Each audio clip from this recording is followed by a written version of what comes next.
Amado Pena is an internationally renowned artist who is also a native Texan, and we are very grateful to have him with us this evening. Mark Schatz, who is a professor in the art department here at the South Campus, will serve as our moderator this evening. Towards the end of the session, you will have an opportunity to ask questions of Amado Pena. Now I'd like to introduce our Director of Dual Credit and the Early College Program to formally introduce both Mr. Schatz and Mr. Pena. Thank you.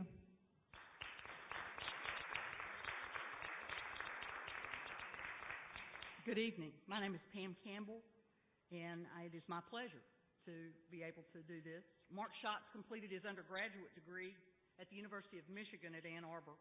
He received his Master's of Fine Arts from the University of Texas in Austin in 2005. He is a mere child. He's an active member of Box 13 Art Space and sits on the board at Lawndale Art Center. He's been included in exhibitions at the Austin Museum of Art, Art House at the Jones Center in Austin, Lawndale Art Center, and a Chevron station in Clear Lake. He has a solo show opening at Galveston Art Center on October 10th. He is currently serving San Jacinto College South as lead studio art faculty and is the faculty sponsor of the San Jacinto College South Art Society. Our special guest, Amado Pena, was born in Laredo, Texas, of Mexican and Native American heritage. He's a distinguished graduate of what was formerly known as Laredo Junior College and earned bachelor's and master's degrees in art from what is now Texas A&M Kingsville. After college, Amado's father encouraged him to get a real job, so he taught art in public schools for several years. However, his love of creating art, which had begun at a very early age, was too strong. He gave up his formal career as a teacher after 16 years and returned to painting. Today, his distinctive style of Southwestern art and mestizo images are known worldwide. Mr. Pena is recognized as an artisan of the Pascua Yaqui tribe of Arizona. He's dedicated to furthering the public's knowledge and interest in the tribe, its art, its history, and its culture. His work is part of the permanent collection at the Smithsonian Institution in Washington, D.C., and in 2003, he and his wife contributed paintings and later a mural entitled Ladders to Success to establish a permanent Pena collection at El Paso Community College. Mr. Pena is also well known for his humanitarian efforts, benefiting such charities as the March of Dimes, the Juvenile Diabetes Foundation, Native American Rights, and the Mexican American Legal and Educational Fund. Recently, he's contributed art to help establish endowed scholarships for the League of Innovation in Community Colleges and for the Community College Leadership Program in Austin at the University of Texas. In 1994, Mr. Pena and his wife, J.B., established the Amado and J.B. Pena Art Has Heart Foundation to provide opportunities for low and moderate income students in Texas, New Mexico, Arizona, and Colorado in order for them to be able to further their educations.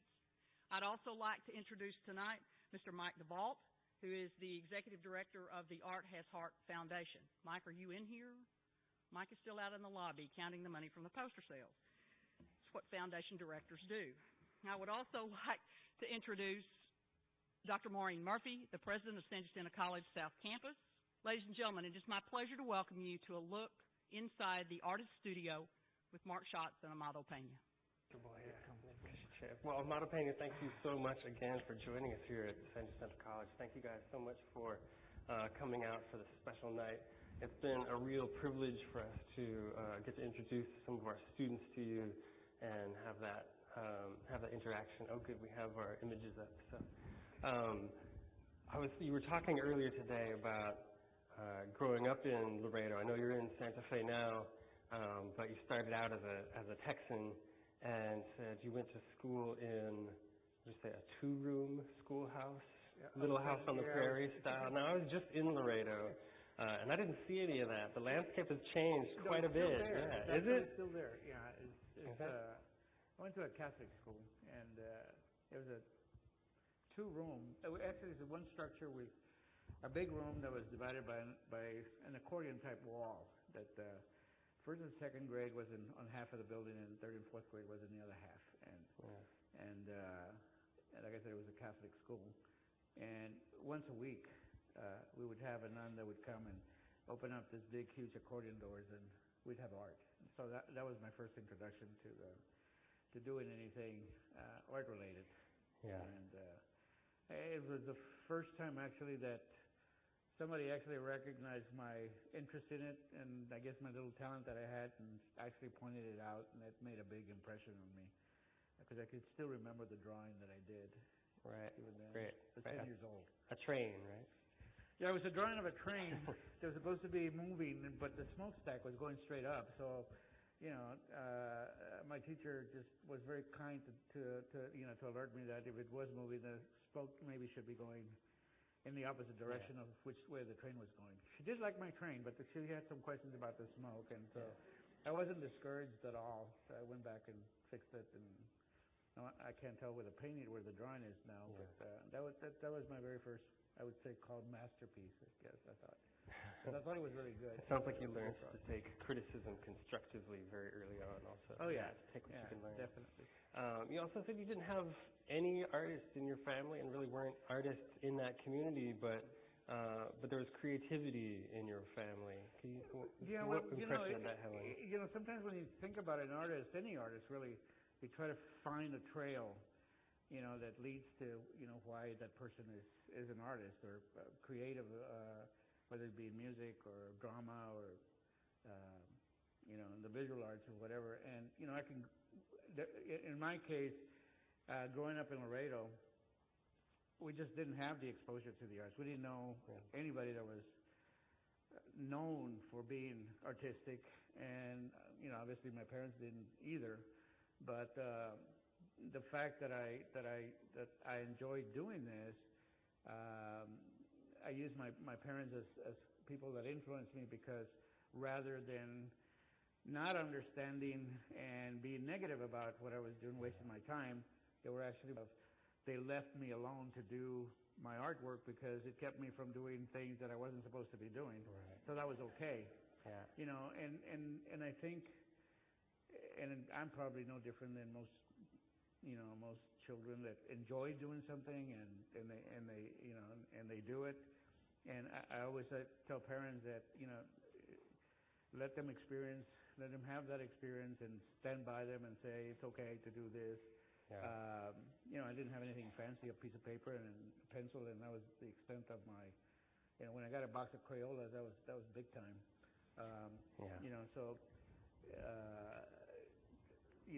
That was the beginning, which was later on as I grew up and I went to the next level of my education. I was very fortunate to have people that, again, noticed that, because not having any art around us, not having any formal art education in the schools didn't have an art program, not having any of that, but yet having someone who was sensitive enough to recognize that there was some interest in what I was doing, to take notice and to encourage me to go on. It wasn't until I was in the 7th grade that art was now a subject matter that I could really say, you can take an art class now. Did you have family members who did crafts? I mean, the profession of a fine artist is a fairly recent invention and a very small population. But did you have a tradition in your family of hands-on work, or textiles show up in so much of your work?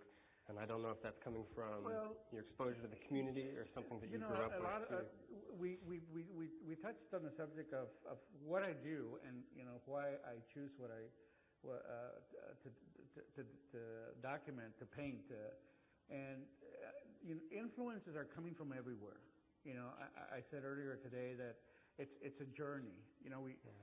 All creative people are going to have this, to take this journey to find out where, as artists, and I'm using artists in the big picture here, what we do is a result of understanding this journey that we've chosen, and because we are, I don't want to say weird from the normal population, but we are different because we have an outlet to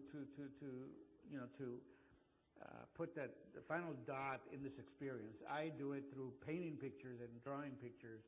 Actors do it through acting, and musicians do it through this instruments, and they let that creativity come out of them. But all of that is influenced by what we experience through our lifetime.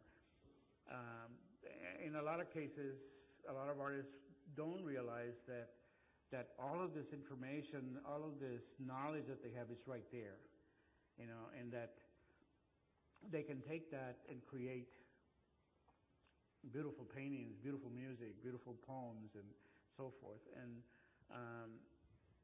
I decided when I was trying to find my where do I fit into this picture, because I was an art teacher and that was okay. I not knowing that I was going to love teaching, it was still an 8 to 5, and I had to function within an 8 to 5. And as much as I thought that I was a creative, innovative art teacher, it still wasn't me creating things, Right. And so there was a need to find out where, as an artist, do I exist in this world. I always wanted to. When I was in graduate, when I was in an undergraduate, I always thought of being famous, but I didn't know what that was. Nobody knew that, but we knew there were famous artists, So you set goals for that, You set, you have visions of doing this and being successful at this. But those experiences were very, very limited, And I think that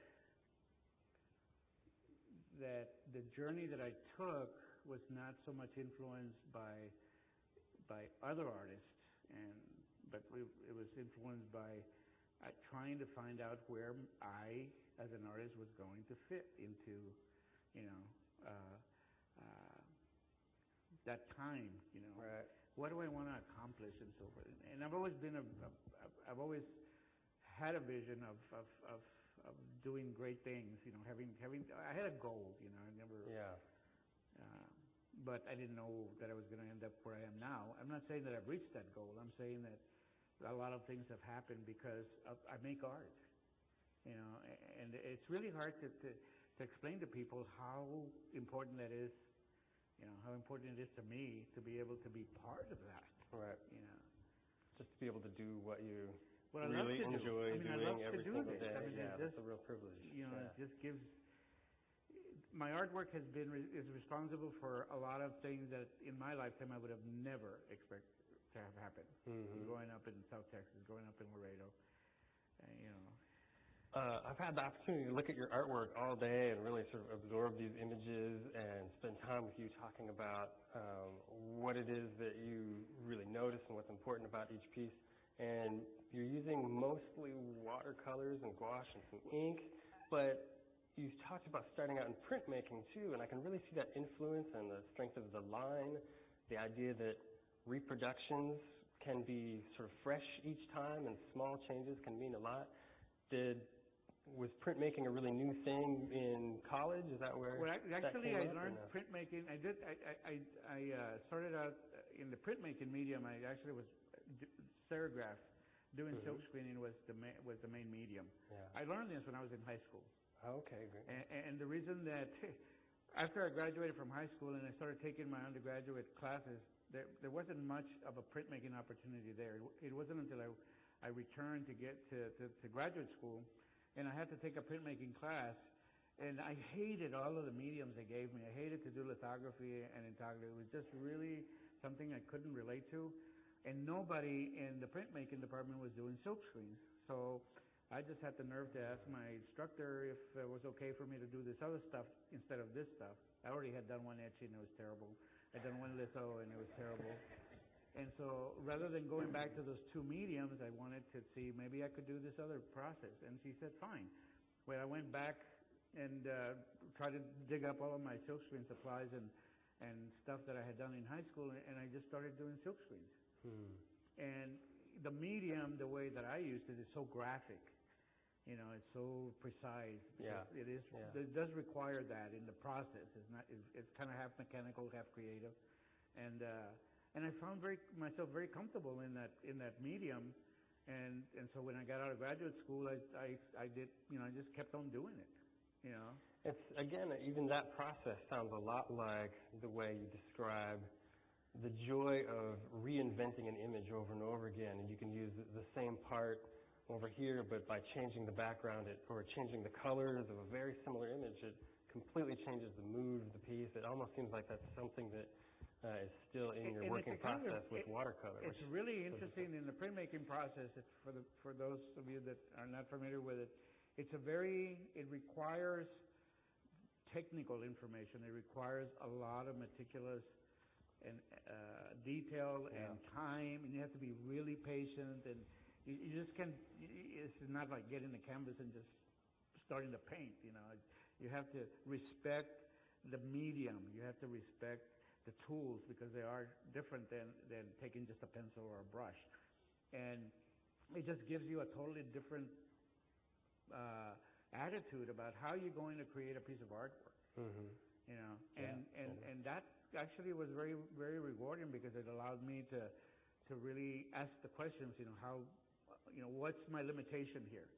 What can I do if I take an image?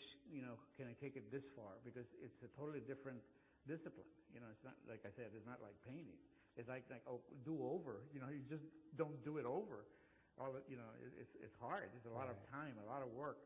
And so that really helped me with when I decided to retire because I did it for 25 years, from printmaking. When I shifted over to my one-of-a-kind drawings, paintings, whatever. Mm-hmm. I was ready for it. That was a piece of cake.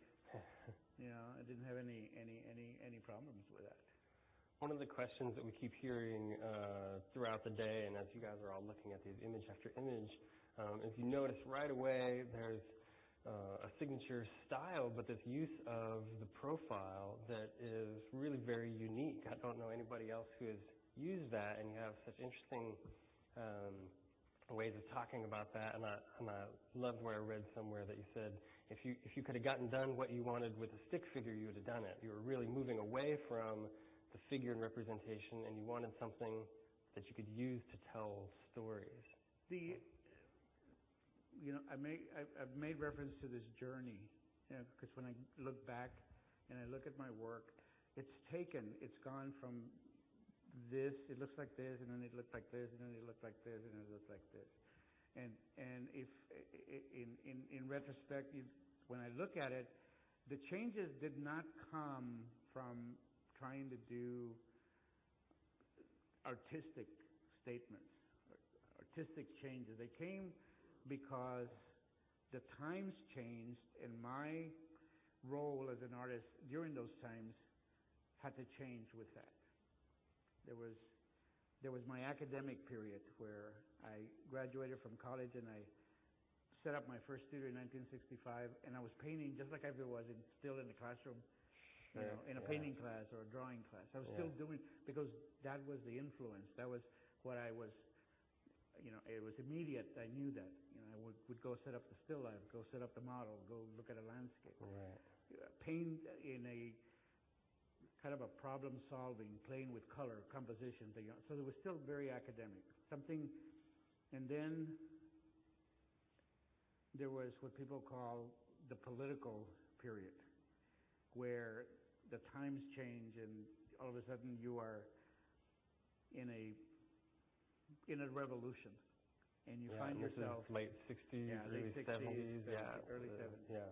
You find yourself as not only as a human being, but as a student and an advocate and a rebel and all of these things, and you become part of this movement, and you ask yourself, what am I doing here? Do I want to be part of this or not? And you find, I'm part of this because it's important to me. Yeah. And so as an artist, all of a sudden, you are now involved, and new images are coming out, and you are now recording what's going on at the time.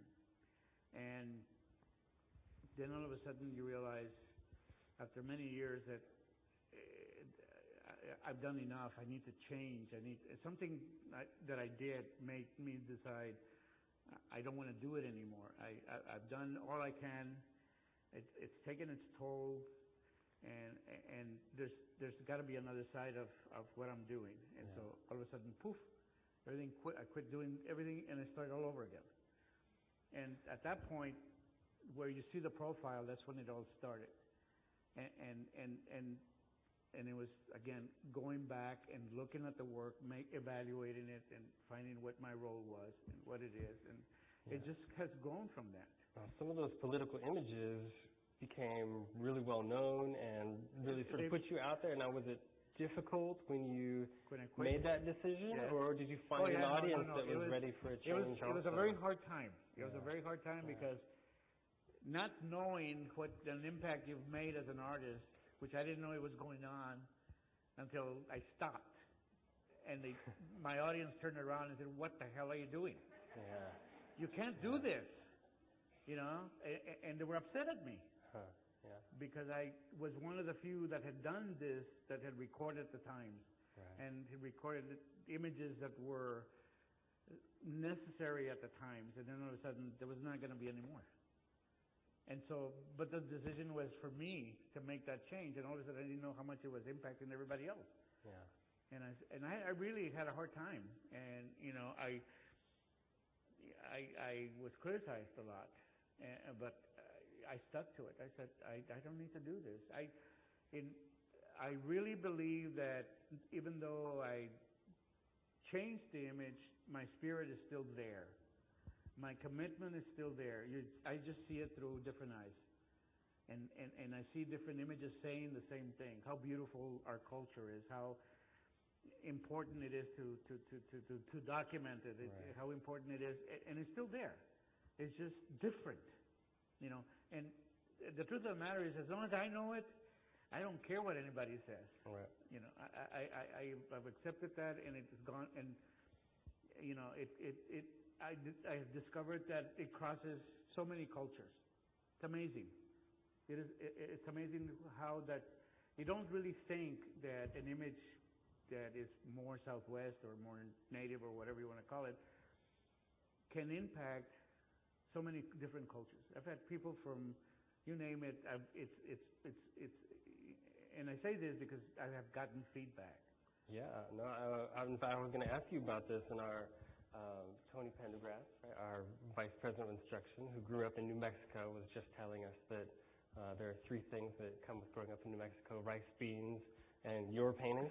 They're everywhere. It's really that's iconic. The second time I've heard that, something like that. But I grew up in Michigan, right? I grew up in the suburbs, way up in the Midwest, and your work and the culture of the Southwest still resonates there in a way that isn't regional. It's really part of a sort of broader American story of struggle and multiculturalism. And what other things do you think make that the thing resonate? That I said this earlier in terms of if you were to put you know, when I say it's reference to the Southwest, this art form is part of several other art forms that are as a result of a region. The Southwest, cowboy art, Western art, Southwest art, which is different than those other 2, and Native American art, which is different than the other 3. They're all regional. They're from an area that has influence historically, culturally. Images are portrayed because of that, not because if you use bright orange, you're painting the Southwest. I don't really believe that. You know, some people, or if you paint the bright red, you're painting red chilies and all this other stuff. That has nothing to do with it. It has to do with, if you go and you look at anything that is Western or that is cowboy, or if you can identify it as Southwest or Native American, you look real close, and it's not so much an artistic statement, but a cultural statement. You look beyond the fact of how it's done, and you will see that the content is what makes it that. That's what's different. Wonders why, in a similar vein, why the cowboy still has so much resonance. Horses have so much resonance for American culture in general because it's this closeness to the land. It's this part of our history. It's something that a lot of people relate to, that we see in your work too, and this being a part of a landscape that's much bigger than you. That, you know, I see your paintings hanging in completely urban settings where people are still, you know, clinging to this idea. This dream of that big American West, that land of possibility. It's the images that go beyond just the fact that they look good behind your couch. Yeah. You know? Yeah. Or your color scheme, or your bathroom, or whatever. They go beyond that, and which is okay. Yeah. You know, and so that's why, because you know, I don't really think of my work as being great work and artistically. You know, in other words, I didn't invent the mediums that I use, so I don't give, you know, myself that credit.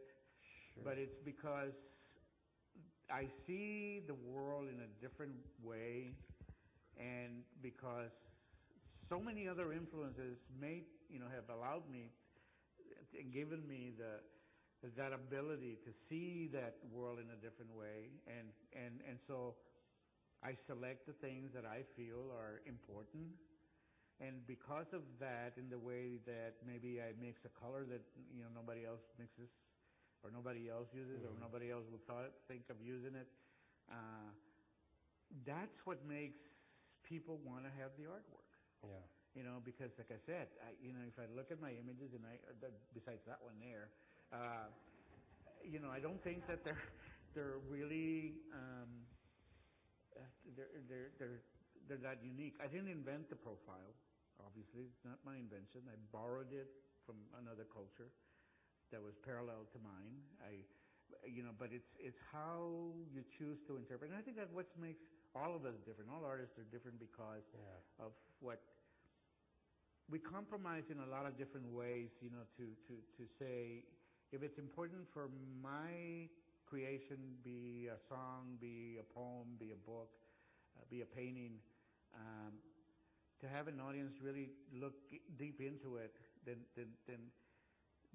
it's because somewhere along this journey, all of these influences made a difference in me, and I can then take those influences and I can mix colors, and I can select an image, and I can compose it this way. I mean, I give my college professors a lot of credit for helping me understand color. I didn't invent that, but because they allowed me to do this, I still practice that. I never have forgotten. Yeah. Yeah, we were talking today, and we were looking with our art students, how you had come to a point where you had to almost turn a corner for yourself and throw away your formal training in order to move on and find your own imagery and your own voice. And I know, you know, I'm looking at your work and some of the other art instructors, and it's like, you have formal training all over the place. And it's almost like you came to this point where it stopped being the focus and just became a tool. Like, you integrated that, you used that instinct.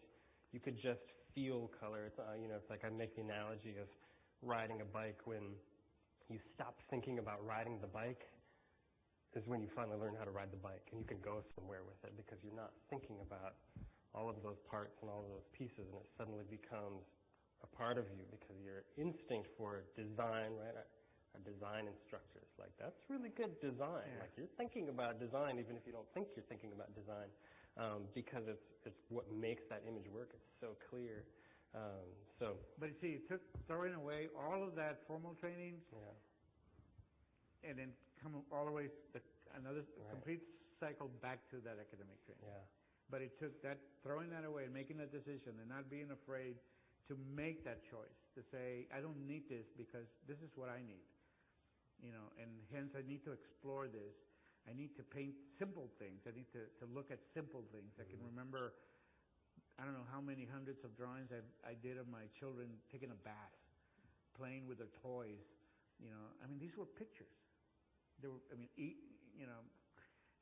sitting around the dining table, looking at the furnishings in my grandmother's home. Yeah. You know, those little memories, but making pictures of those because those were important. I had forgotten about that. Yeah. And so that was important, not how I mixed the color and now how I composed it and now how, none of that, but it was the content. Once I got to the point where I felt strong about the content, then I went back and started to look at my formal training and what I knew about composition and what I knew about color and what I knew about mixing different processes, et cetera, et cetera, et cetera. Your imagery has become associated in so many people's minds with Southwest art, but you've spent years and years and years evolving and experimenting, and it's like it's really been great to hear you talk about how curious you still are almost about the process. Each day something new happens and you follow this path, and you really are not operating as a Southwest artist working within a genre. As you've said, it's cultural influences. You're working as an artist, right? You take all of your skills. Does the label ever become a burden and something you? Well, I think it's kind of funny that the only time I think about the label is when somebody asks about it. Right. The rest of the time I'm not even thinking. Oh, I wake up, I'm going to do Southwest art. I'm going to do this.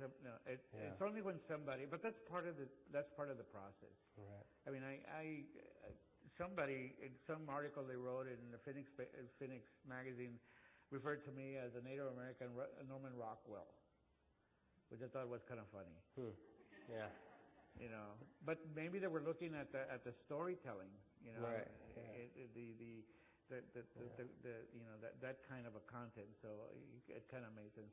I don't think about it anymore. I think of enjoying. I'm at a point in my career right now where I'm enjoying doing the artwork and making it work, rather than being accepted by what I do. That journey has.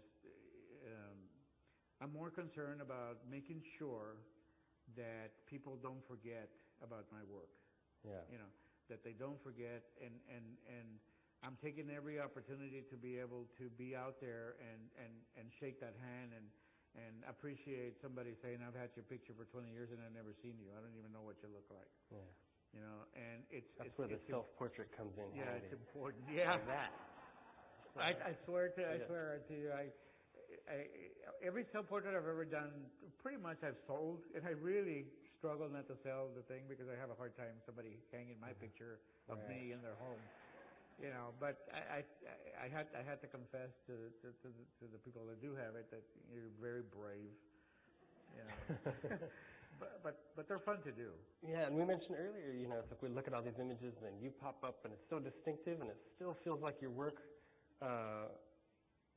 It's clearly your mark making and your personality coming out there, but it's also the only figure that you ever paint frontally, and obviously you've got to look at yourself in order to see what's going on, but it's a very different, it's the only figure that you treat in that way, and you've said you do a number of things in those to try and make it not simply a portrait of yourself. You're trying to tell a story a different way, but it is a very different type of storytelling that you do in there. The purpose of all of that is a reminder. When I was a student, we always had to do a self-portrait.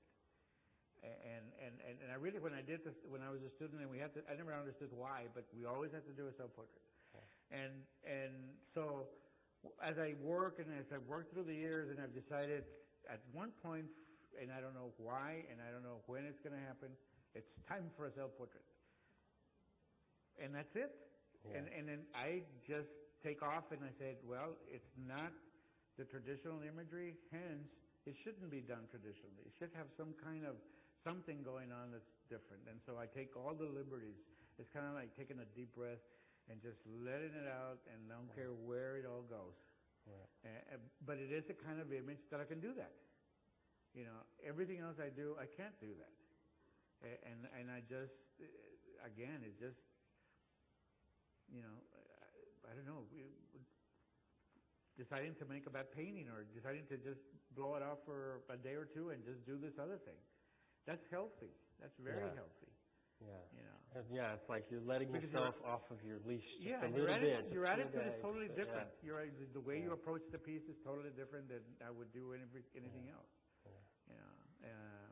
Same way that I would do odd things like paint a drum or paint a piece of ceramic or paint a tennis shoe or Sure, yeah. do something totally out of character in terms of what the piece of artwork is. Yeah.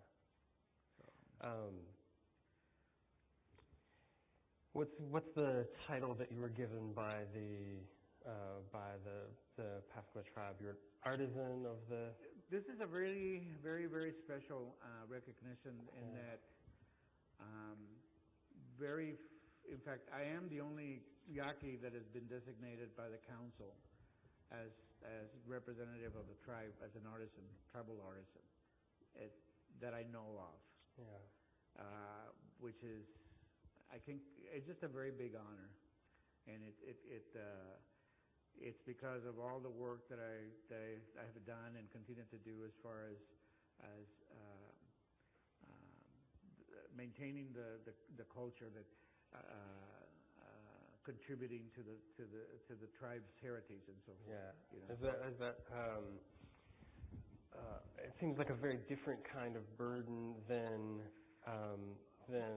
trying to honor the Hispanic heritage and your I don't that see it was as such a a different situation. Yeah, it's really it was a really, it's like being, the closest thing I can think of is like being baptized again or having your first communion or something that is just very special to the culture that you go through. It's like an initiation. I mean, I had to go through a ceremony, and which was really special, and so that I'm going to carry to my grave.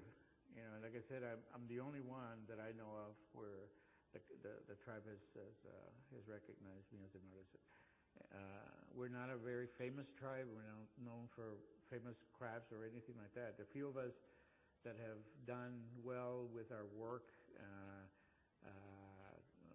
they're either carvers, drum makers, jewelers, and very few painters that I know of. So does this feel like a real opportunity to keep that history and that part of yourself alive? You're keeping the culture alive by doing a lot of different things. Even if we're not fully aware of the stories that you're telling. Exactly. That's not the point. Yeah. That's not the. I don't want you to look at my images and say and identify them as specifically that. There's a lot more attached to that. Yeah. I said this earlier today that the end result is not so much trying to tell you something specific. What's really, it's the process of which. This is the end of that process, but it's the process that's really valuable. It's kind of like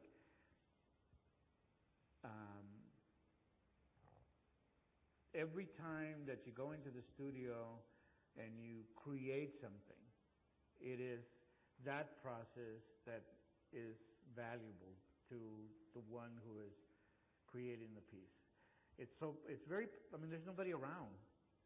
There's nobody around. So everything you do, physically, mentally, emotionally, whatever it is, it's what's important. It's what takes you to this.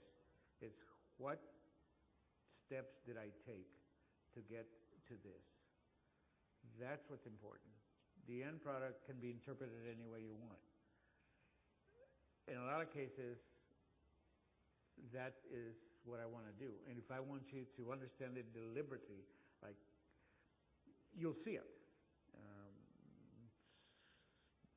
You make reference to the piece that's at the National Gallery, which is a bleeding lettuce.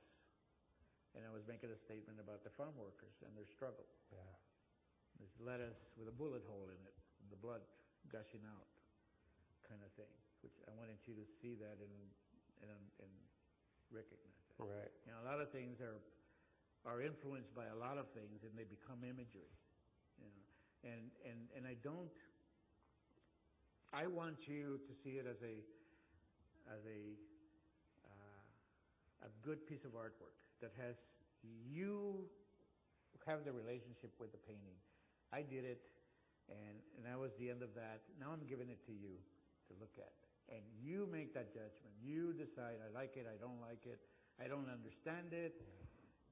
It looks good with my couch, I don't care. It goes on and on and on. But you are now having that relationship. And that's what it's about, really. That's what it's about.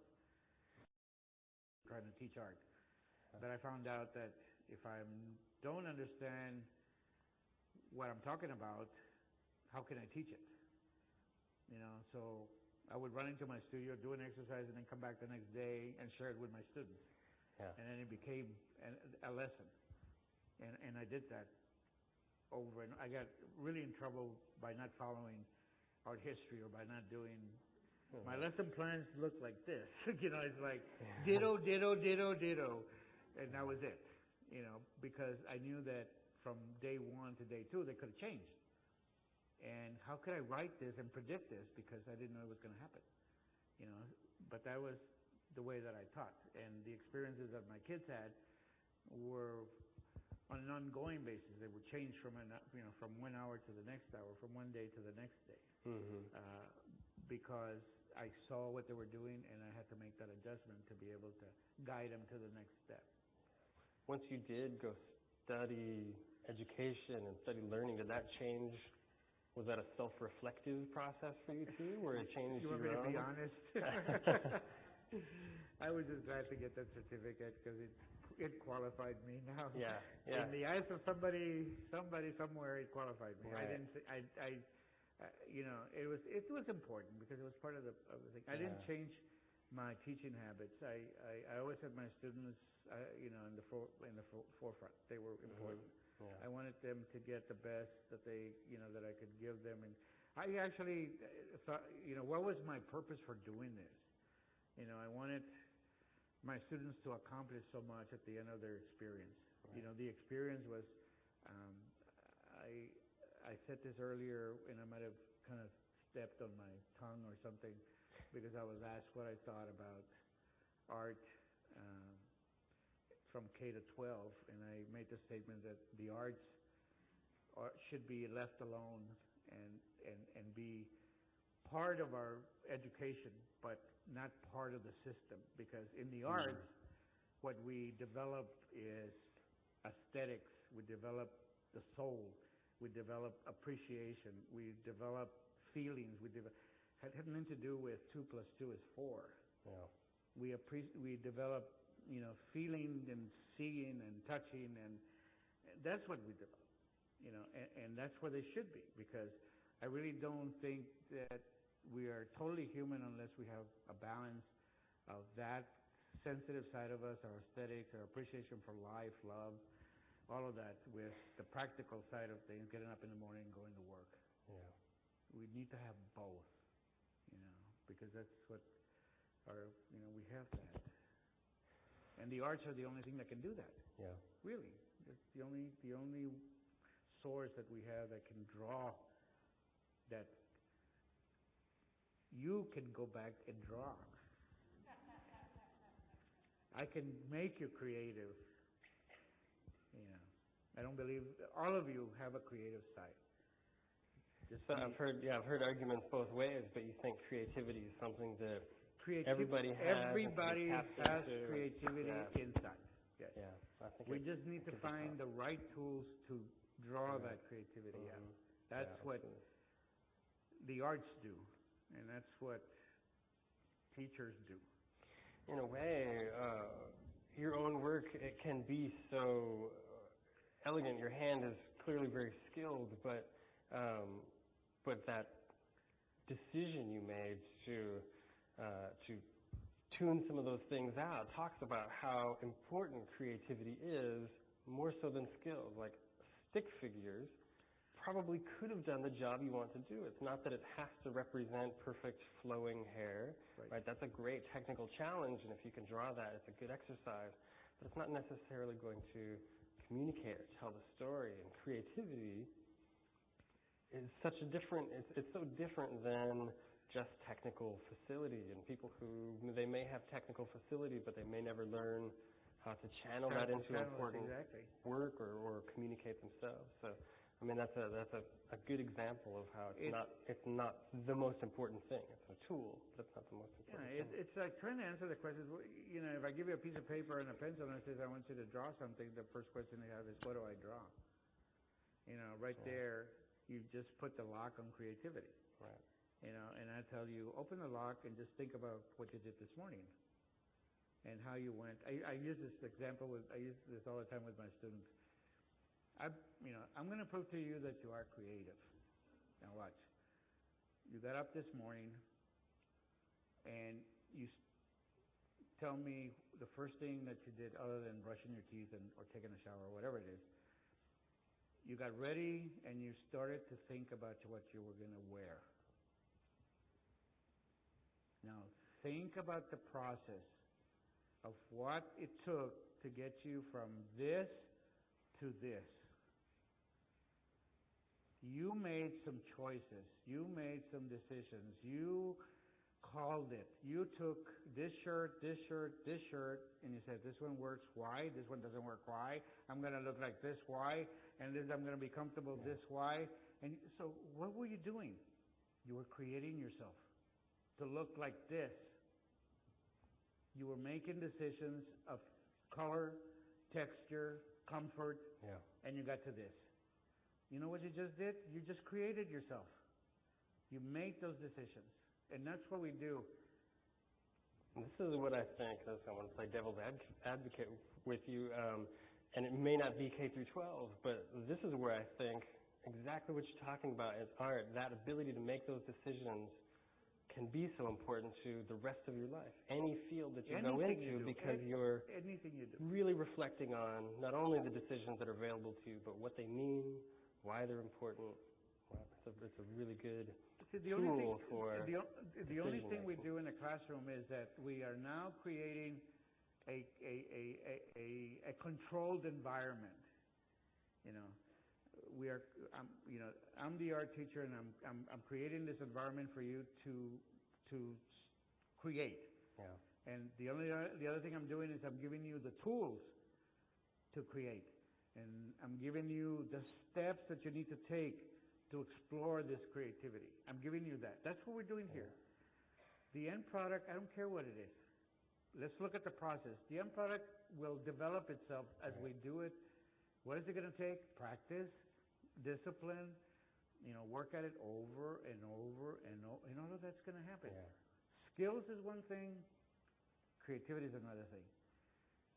What's important in the arts? Creativity is number one. Execution is number two. Your career has taken you into so many collaborations and outside of what so many people think of as the traditional role of the artist, which is, struggling away alone with their own agony in some studio somewhere looking, really disheveled. But it's a job, and you have to do it your whole life, which means you can only handle that agony for so long before you have to come up with routine, and you need people, and so many people have collaborated with you to bring your work to the world. I think it's really interesting how I can finally bring this discussion sort of back around to you moving out of your studio or using your studio to give back to the world through all the work you do with charities, and then eventually creating your own foundation. I thought that was really interesting that, what's it been, 14 years now? You've had the Art for Heart Foundation, which has got to be really satisfying to go back to the places you grew up and the communities you grew up and be able to generate scholarships. And I'd love to hear you talk about why you decided to do that and what it's meant. It sounds kind of corny, but I've gotten where I am now. I didn't do it by myself. I had a lot of help along the way, and I was brought up in a very. My parents were always very generous, and so I was brought up with that philosophy, to give back. And the first chance that I got. A way to say thank you was to try to find out how I could do that.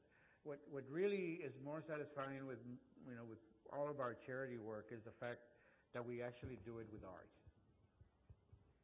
You know, we give art all the time, and that's what's really rewarding. That because of art and with art, we can do this because it's really, you don't think about that, but you know, art has. I mean, it is just beyond just, and being part of that, you know, becoming, I never knew that you could do that, obviously, but being able to do that, you know, being able to say, well, my little print brought so many dollars for this, and somebody sends you a thank you. And that's pretty rewarding, you know, that's so, you know, my wife is kind of critical of me because I never say no. You know, and you know. I think I have the same way. We should talk after this. I just, you know, if I can do it with my artwork, you know, I'm the first one to be there. I just, you know, don't. And that's just part of it. I don't expect anything back. I never have, but it's just so rewarding to do it with art because, you know, you take an experience where art meant nothing to anybody. I grew up with no art around me. There was no art. And all of a sudden, because of art, all of these wonderful things have happened. Because of that, you know, I'm able to do something that I love to do, and I can make a good living out of it. And I've gone and done things that in my lifetime, I would have never thought of having friends and being in places. I mean, growing up, who would have ever thought I'd be in the White House, for example? You know, or my work would be hanging at the Smithsonian National Gallery of Art. I mean, who in the world? I mean, it's just pretty awesome. Yeah, you know? Pretty great. And so that's you know that's a wonderful. I you know I can't. It's been a wonderful journey. You know, and all I can say is that I still want to. This is what remains. This is what's going to remain. Imagery. Yeah. You know. I think that's another thing that it's great for the art students to hear, and that I think a lot of people don't understand is that you don't get famous because you made one great painting. How many paintings, prints, would you say you've made over the course of your career? A few thousand. Yeah. Probably 7 figures somewhere. Yeah, it's really images. You created this sort of library. It's kind of scary, really you know, when you look back and say, you know, we're right now in the process of going back and really trying to find the number. We have documentation, but it's taken time to record every single painting that. I can tell you, we got volumes of boxes of pictures that have been filed away and put away. You know. Are you ever not painting? Well, yeah, I'm here and you know, having a great time. Or when I get in my truck and I drive from point A to point B, you know. But every it sounds time like it's one of your favorite places to be. I'm sorry? It sounds like it's one of your favorite places to be. Still, you know, after a lifetime of this work, you still can't wait to get back to that. Again, it's really funny to say this, but that little task of getting in your van, packing your van with your work and supplies and going, you know, from point A to point B is still part of being the artist. You know, it's still, when I tell people about it, or other artists or students, you know, your commitment, your discipline to do, no task is removed from that. I mean, you can get down and dirty, and I still get down and dirty because that's part of, you know, sure, there's some times where I let somebody else do it because I just don't want to do it. But, you know, I cannot tell you what it takes to get something done unless I've actually done it. I mean, that's my philosophy. I cannot just do that. You know, because if I have a meltdown and I scream, I know why I'm doing that, you know, and I can understand that was wrong, that was right, you know, I did the right thing. It's part of, still to this day, it's no different than going into the studio and organizing yourself to start your work. It's no different. You know, and you know, that's just the kind of artist that I am. I just, you know, I don't want to give anybody, I don't advise anybody to do things the way I did things. You know, I don't, we all have our experiences that's just what you need. This is what I need. I need to get up at 5 o'clock in the morning and go work. You know, I need to turn it off at 5 o'clock in the afternoon and go watch CSI. You know. Monday Night Football, you know. Yeah. That kind of thing. Yeah. Did that take you a while to learn how to? It takes a while. Yeah. Tune that out and Tune that make out. sure that you're. Yeah. I'm still very engaged with the real world. I know where I am Yeah. between 5 and 9 o'clock in the morning. That's my strength right there because nobody's around. My staff comes in at 9 o'clock and then all hell breaks loose. We all do, and we all go in our different directions. Yeah. You know, I go into my studio. I have a big sign that says "Not before you enter." I don't care who you are. You just don't walk in. This is what I want. If I'm going to turn it off because you're coming into my studio, I want to be ready. And I can turn it off, and then you're welcome. And then I can let you go, and then I can go back. Yeah. But we have to go through this process to get there.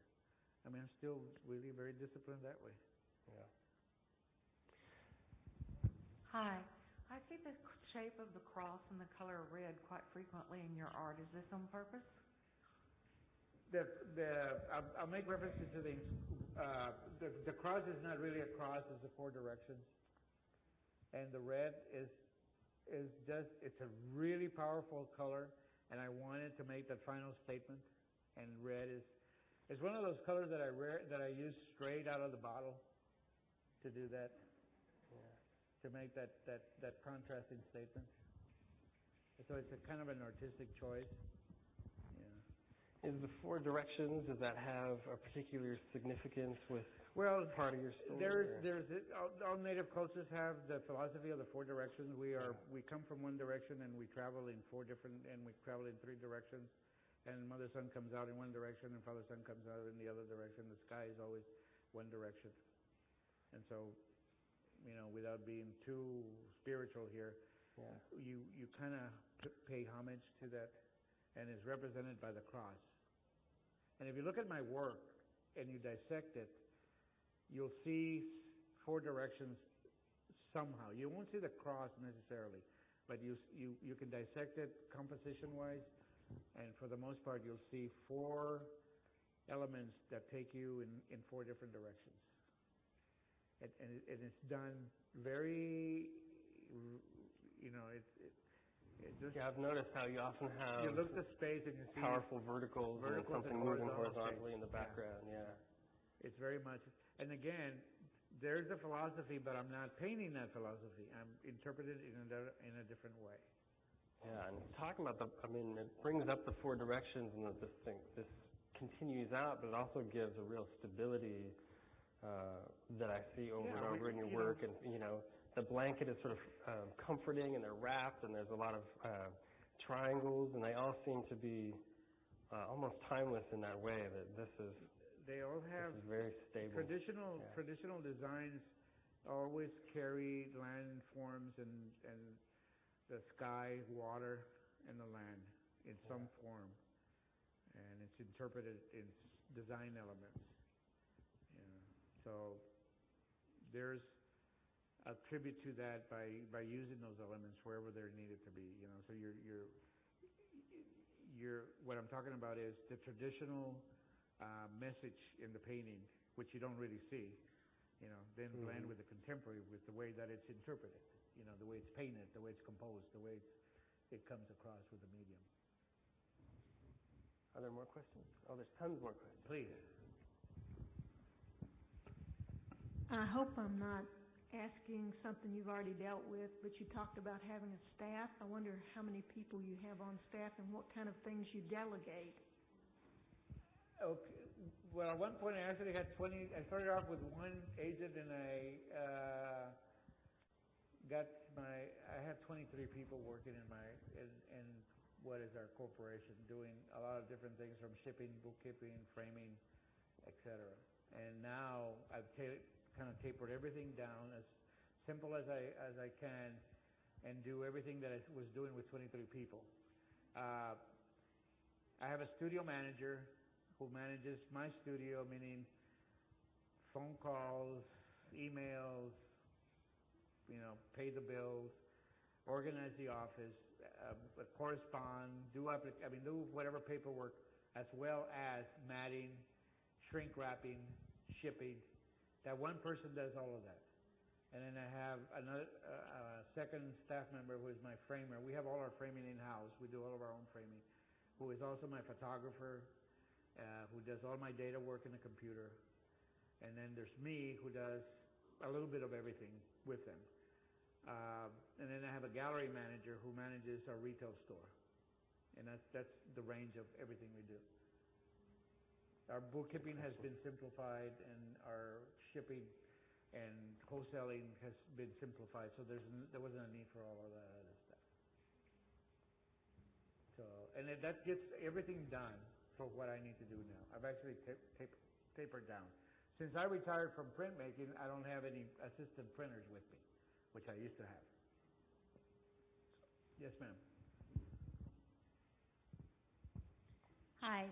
You spoke earlier about your journey through your career on this trail, and I was wondering if there was ever some point on that journey where you came to a fork in the trail and decided, I'm going to do Southwest art or my tribal cultural art as opposed to any other kind of art. And there wasn't really a why. It was just a continuation. It was a very natural transition with the idea of storytelling. All that changed was the motifs. That was it. So the transition was easy to go on. I had no trouble at all. And all of the other changes were the same. There was a time where it's time to quit, and that was it. Now, who was I going to argue with? I just did it, and it was time to move on. And and sure, like I said, the one time where I was criticized and made a lot of people upset, I didn't realize that was going to happen, but it was already done, and I wasn't going back. So, if I lost friends and I lost support, I was. I didn't let that get in the way, because what was important was still to continue doing the artwork. And the same way today. I get a lot of people forget that I think of myself as an artist of the people, meaning I really want to have contact with an audience, with the people that collect my work, because it's important. And I'm criticized.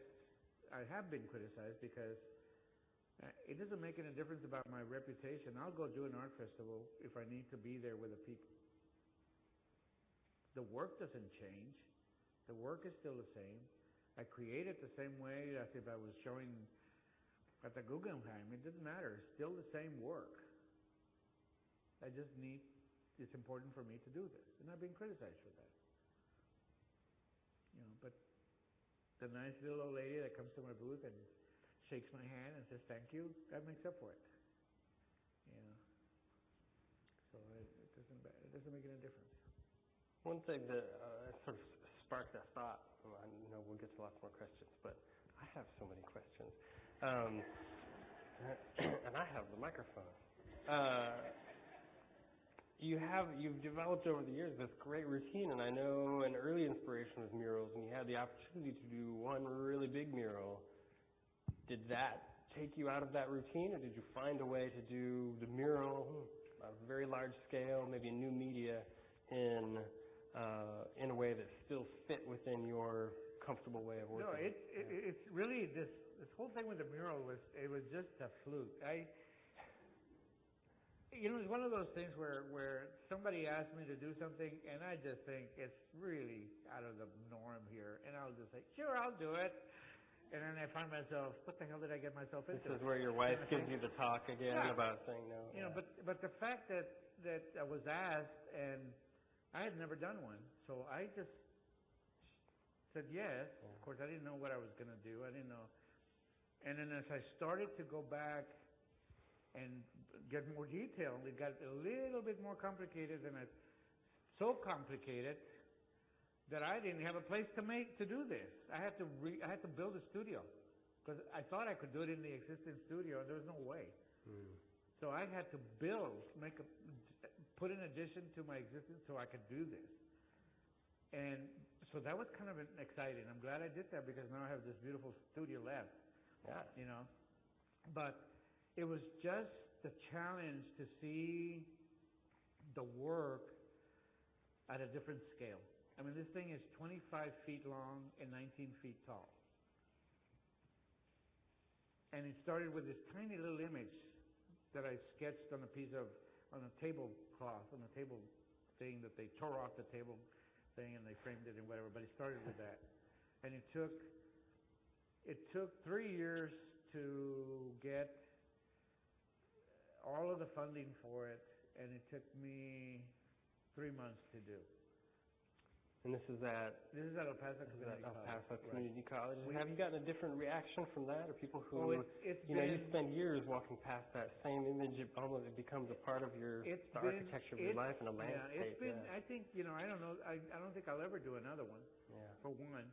But also to see the make a bigger studio. Yeah, to see the scale of this big painting, and to see what it has meant, not only to the college, but to the community, to see where they've taken such a simple content of information and made it into so many different things that have made a difference to the school. Yeah. It's gone beyond just being a very nice big mural. I mean, I'm not going to lie, I got paid very well for it, which was shocking because I didn't think that, that they were going to do that. But that was, that was okay. But that's all done that thing is going to be there forever and ever. And that's an important piece of artwork. Yeah, that's great. Okay, I'll share. Are there more questions? Yes, ma'am. Up here. Can we get a microphone up here? They're coming.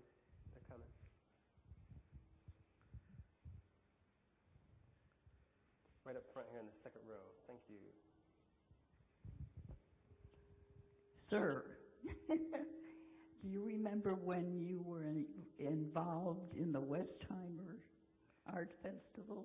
I remember doing the Westheimer Art Festival. Well, I bought one of your works, and it has traveled with me. I'm the kind of a person that if my place gets dusty, I move. And that is still at the entrance of my home. Well, I appreciate that. Thank you. That was that was when I was first starting. It was probably early 70s. All I can remember at the Westheimer was the guys running around with the snakes wrapped around their neck. This is when it was the old Westheimer Art Festival, which is now the Bayou Art Festival, but they used to have it on Westheimer. And it was one of those first experiences that I had that was kind of very unusual, but I can imagine but I that appreciate making that you have my artwork since then. You probably have a treasure in your presence there. Well, thank you very much. Anybody else? This one right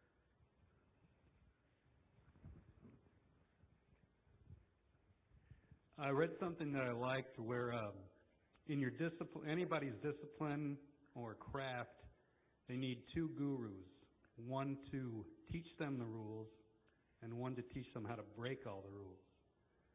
You talked a lot earlier about the fundamentals and having those skills become ingrained in you. Did you have somebody, a guru, to teach you how to break the rules? I never heard that. I don't know that I needed anybody to help me break the rules.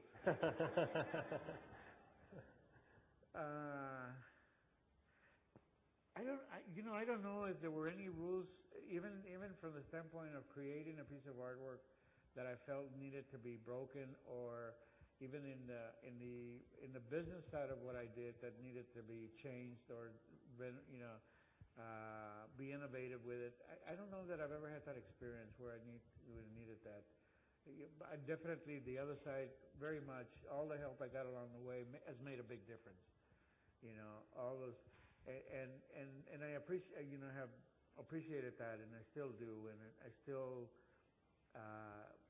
think about and be very thankful for those positive things that was given to me academically and otherwise, advice, etc.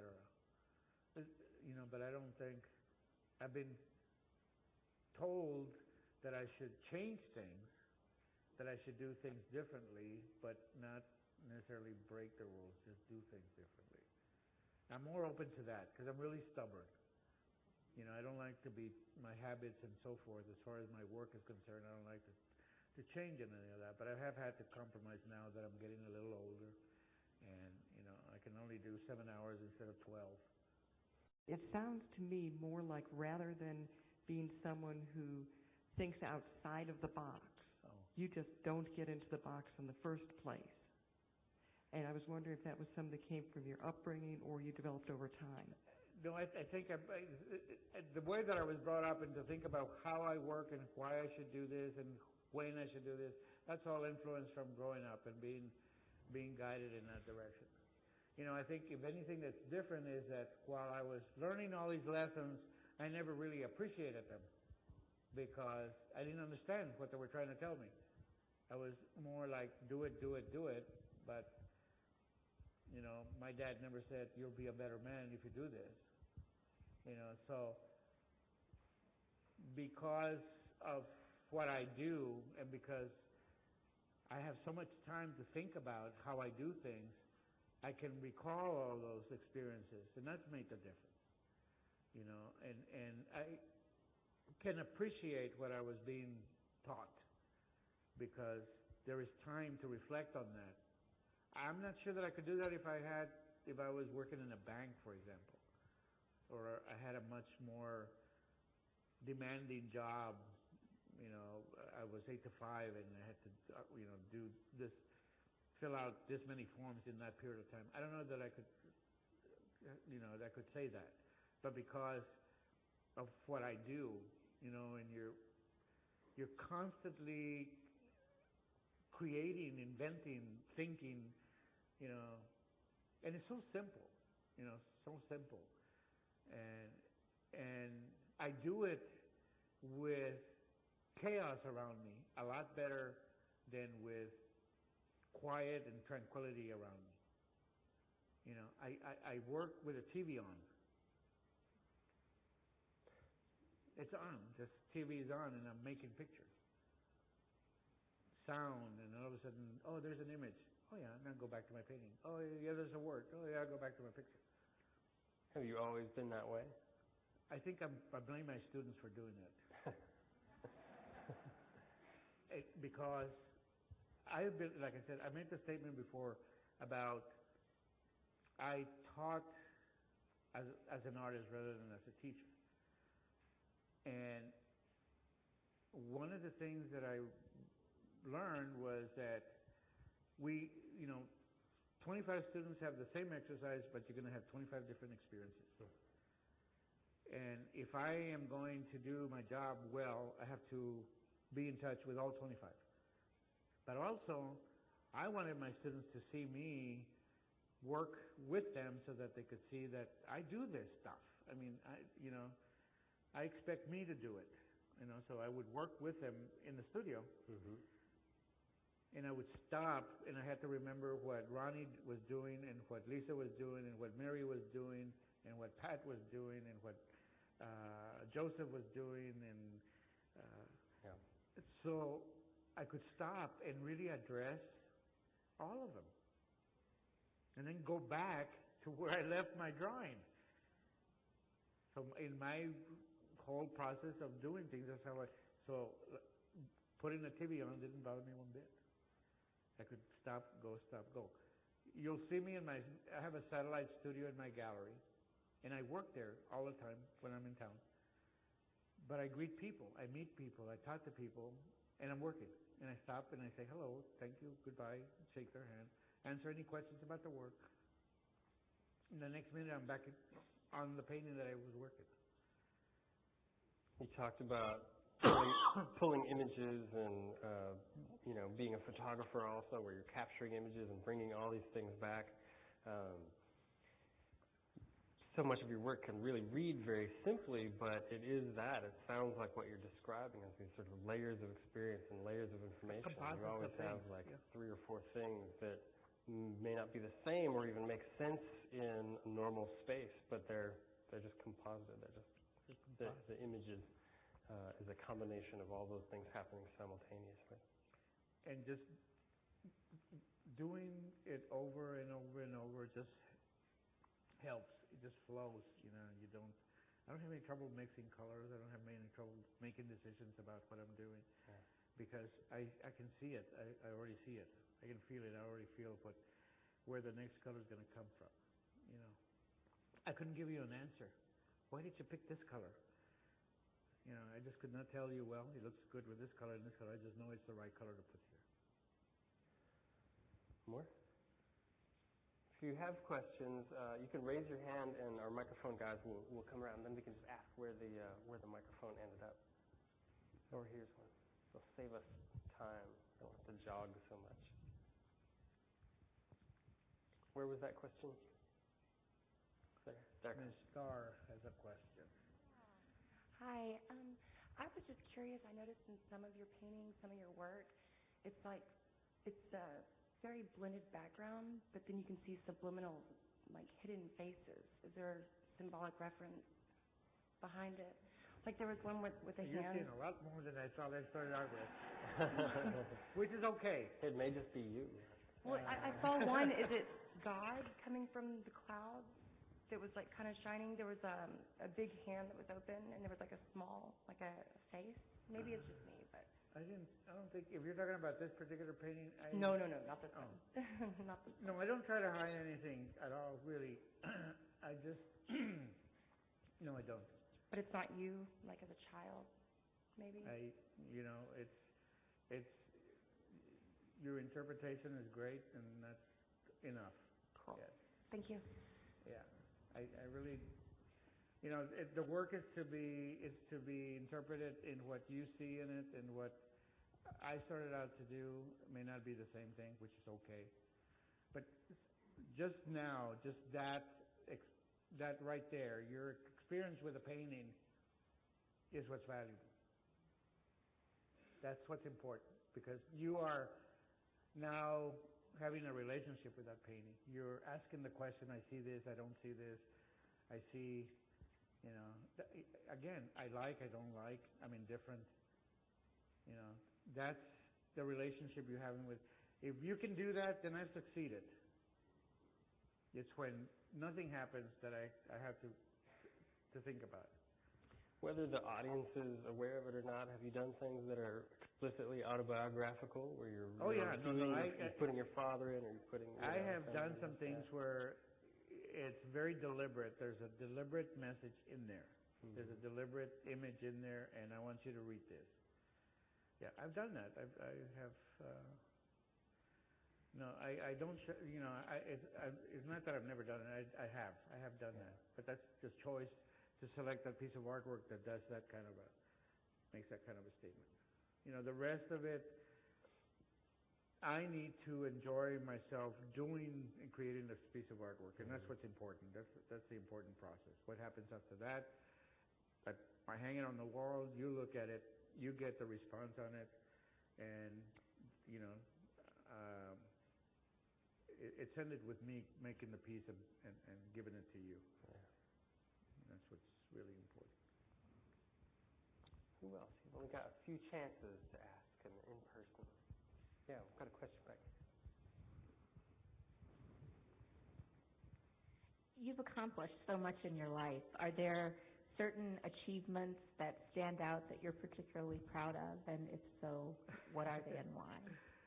I don't know. I have some things I would like to happen, but if they don't happen, that's okay.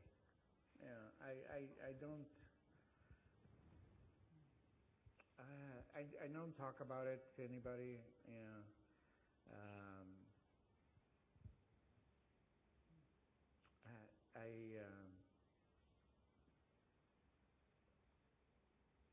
I don't know. I really don't know if I want to. Do I want to retire? I don't. Maybe. Do I want to quit painting? I don't know. Maybe. I'm more worried about. I want to do this next month, and if I don't have the time to it, I worry about it. Could be very simple things. I'm really very. I'm happy where I am. Good times, bad times. There's a balance. I'm very fortunate, and I'm very grateful. And as long as I can remember and appreciate that and give thanks, on a daily basis, and remember where I am and where I've come from, and try to remember the people that were responsible. I mean, that's already something that's important to me,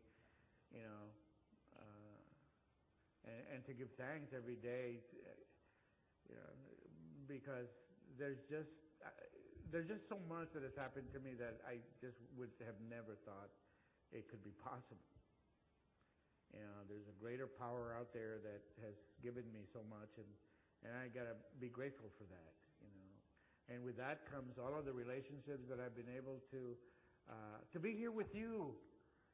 To be given the opportunity to talk to you, because that also, I can look inside of me and say, did I say the right words? Did I share with you something?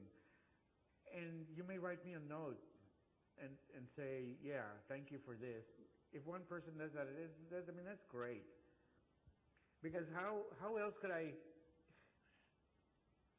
talk to you if not given the opportunity to share my experiences with you? That's pretty awesome. It's very special, because it makes me realize, has my journey been worth going through? And I can say, yeah, yes. I want to think that I was a good teacher. I want to think that I've shared things with, as a human being, which, it's important, because my parents believed in being a good person, to be generous, and I'm not without faults. Trust me, I have a lot of faults, but I understand what those are, and I can find what I tell people, a balance between the ups and the downs, and to be, to have the time. Gosh, I'm blessed to have the time to reflect that. I mean, a lot of people have the time to think about that. We're so caught up in all of this stuff, that we just don't take the time to look back and reflect, And if it wasn't because I do art, I don't think I could do it any other way. And that's why I think I said this before. Take the time in your lifetime to appreciate, to go to an art festival, to turn some nice music on, to take the time to really look at the things that give you something special in here, to take the time. And your journey is the same as mine. Short. Mine has been almost a lifetime. So, everything is involved. The whole process involves a lot of things. Not what to do, but how am I going to do it? How big? How small? What kinds of materials? Am I going to work flat? Am I going to work? I don't work on an easel. I work on a wall. My big things are on the wall, and I paint on the wall, and I draw on the wall. I mean, all of these things are part of the process. The easy part is I go to my library of imagery, and it's like a puzzle. I'll throw all these images out, and I'll look at them, and then all of a sudden I can make a relationship between this photograph and my blank piece of paper. And I can make a relationship, okay, 1 image, 2 images, 3 images. I mean, there's no rule. There's just, let's get started. Let me go back to my images. I find that when I start looking at the images, automatically I start already composing. I start putting things together. And again, it could be the scale of it. It could be the medium that I'm going to use. Those are, I'm not sure if I'm even describing a process that makes sense. You know what I'm saying? But again, it just starts with getting up in the morning and going in the studio. As soon as I take that step into the studio, I know that I'm going to make art. It could be just an automatic. I don't know. I mean, I've always have been able to do that. You know, nobody has to push me. Nobody has to make me. I make myself go do it. You know, I challenge myself. I want to accomplish this much today. I want to do 3 paintings, 3 drawings, 3 everything, 10, whatever it is that it's going to take. So there's nobody pushing me around. You know, that's one of the things that, if anything I have to say about my undergraduate experience, that was one of the things that I got from my instructors, that they did not push. They allowed me to look at the space, look at the time, take advantage of it, and do it. So you do that every day, it's automatic, it's easy. That's the hardest part of, you know, what a lot of artists have trouble with. I call discipline, is going into the studio and making art. That's why I hate to hang around artists, because my experience with them was very negative. They all sit around and philosophize. You know, they complain about the galleries, they complain about the audiences, they complain about the prices, they complain about, you know, and they don't do any art. And I just didn't want to. When I first came to New Mexico, that's what I was going through. I didn't last very long. You know, so I left. I said, I don't want to have anything to do with you guys. You know, that's not the world I'm in. I want to make art. So, you know, if anything that I can say that is, you know, has made the success that I've had is because that's my attitude about how to do that. And that's just the making of the art. The business side of the art has been very interesting. I enjoy doing that. I enjoy creating projects. I enjoy understanding what the projects are, my profit. And it sounds weird to think about that in terms of art, but it is part of the process. You know, galleries were very impressed with me because I knew how they ran. You know, I knew about, we want 70%. I say, what? You want 70%? I don't think so. Let's talk. You know, what are you going to give me for 70%? You know, what am I going to get for 70%? You know, I think it should be maybe 50-50. And you do this and I do this. Out of all the art that you created, is there any one particular that you're fond of that kind of stands out the most? And if there is one, what was going on in your life, or what were you feeling when you were creating it? Well, you know, that's a hard one because there's so much. I think one work will probably stand out more than any of the others, and that was when the change came from my political work to where I am now. If it hadn't been for that one piece of artwork, I probably wouldn't be doing what I'm doing now. And most of you are not familiar with it. And I think you saw it at the National Gallery with the bullet holes. It was a tribute to a young man who got killed by the police. It's not a very pleasant image. It's very powerful, and it's very, you know, enough to where it just made me feel like, it made me sick after I had done it. And it just meant, you know, just emotionally, I just didn't want to do it anymore. So that will always be there. You know, but I take the time to really appreciate every piece I do. Some I have more fun than others. You know, some I think are better works than others. You know, some I hope find a home in an important institution because I believe very strongly that they should be in a museum. But that's just me. And I go on. And I go on. You know, because that's what I love to do. And I'm going to do it until I can't hold a brush anymore.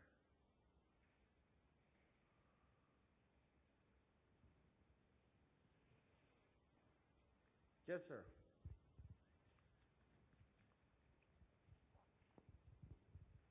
If I'm looking at one of your pieces, and I think to myself that a character in this piece looks angry or sad, would that be any predominant emotion that you would convey in your creativity? Would be an anger or a sadness? No, that would be your own interpretation of what you see. Yeah, because my figures are not smiling. So yeah, it's a very common response to the figures. They look sad. You know, if anything, they have strength in their existence. Because I try to portray that pride. I've noticed that looking at image after image, the particular emotion is very hard to pinpoint and sort of seems to shift. And you go around, look at the background, look at other things that are coming, and I may even read something else in that same figure as I come back to it. There's something very ambiguous about their expression that allows for multiple readings. They have, you know, when you start dealing with figures, you know, really, if you look at it, you're going to always focus on the face. Are they smiling? Are they serious? Are they sad? For some reason. You know, when I made the choice to go to the profile, I totally eliminated that. You know, because it's such a geometric, and if you look at the lines, they're very strong lines.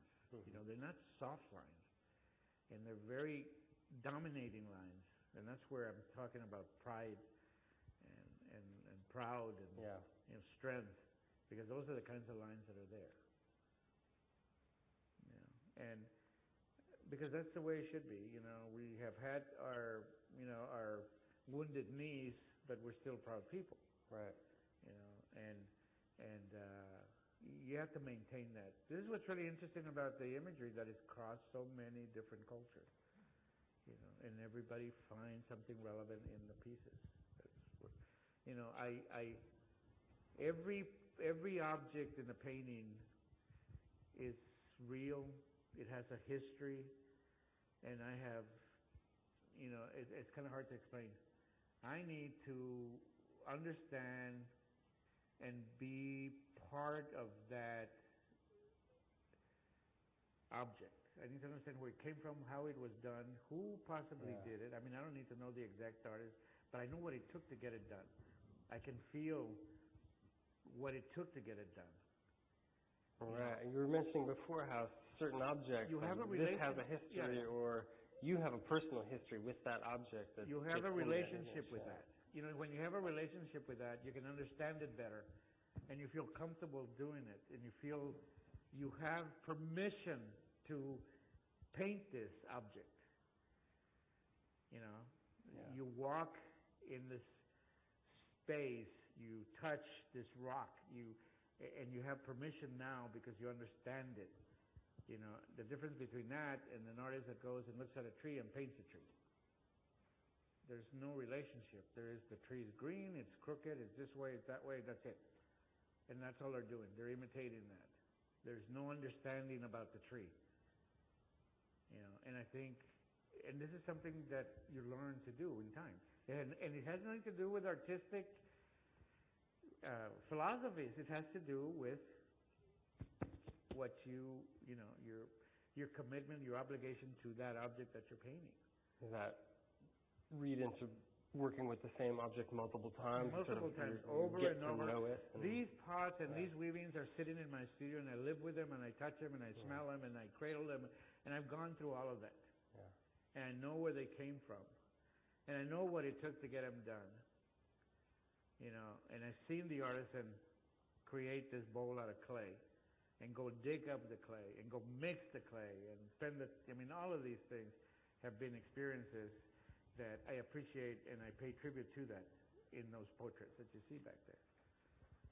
You know, beyond that, you can interpret it any way you want. But you know, it's kind of how you get started. It's like I go back and make reference to.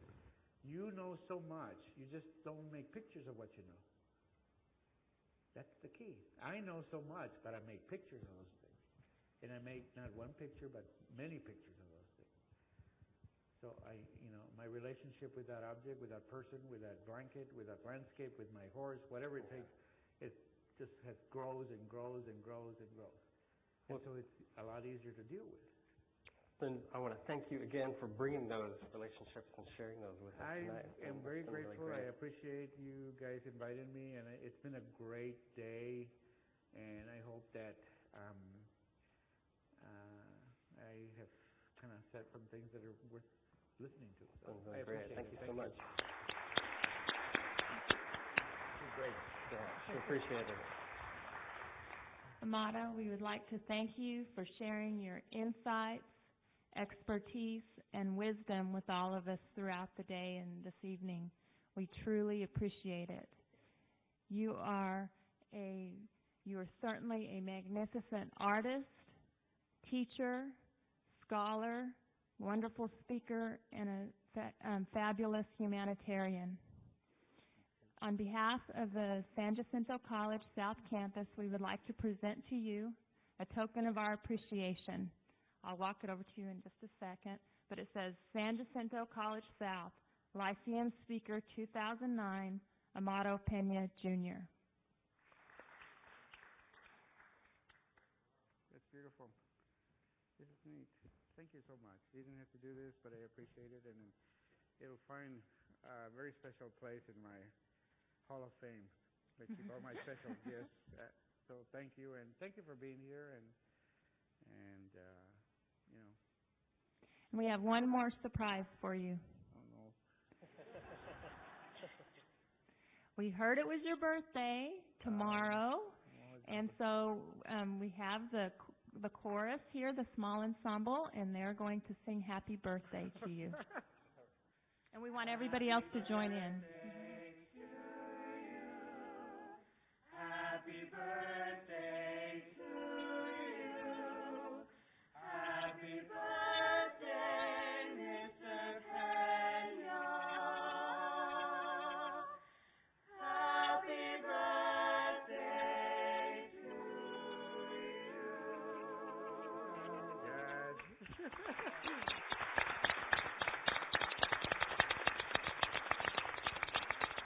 Golly. So glad we could be with you on your third birthday. My third birthday. Well, I tell you what, this is the greatest happy birthday song I've ever heard. So thank you so very much. But you guys, this is neat. This is I'm not gonna miss my birthday. I'm gonna celebrate it with y'all. So tomorrow we would be driving to Dallas celebrating my birthday on the phone. But thank you so very much, and this is great. I don't know what to say. This is really, really great. We got enough for everybody? Please. Uh-oh. Yes. How do you do that? From there to there? Big Okay, breath. Well, when I had to do 65, that was a biggie. All right. What a great thing you guys did. Let's see, should I do it all like this? Hey!